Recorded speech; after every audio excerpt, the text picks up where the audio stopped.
ખેડૂતની આવક ડબલ થઈ ગઈ, યુવાનોને 2 કરોડ દર વર્ષે રોજગારી મળે છે,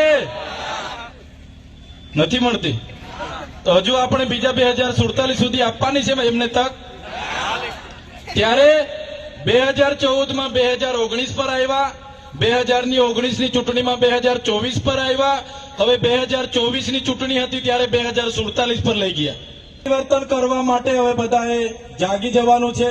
મેં બધા જ વડીલો, યુવાનો, માતા બહેનોને, પશુપાલકો, એસસી, એસટી, ઓબીસી, માઇનોરિટી જેટલા પણ લોકો અહીંયા ઉપસ્થિત છે, મને સાંભળે છે, એમને મારે નમ્ર વિનંતી છે.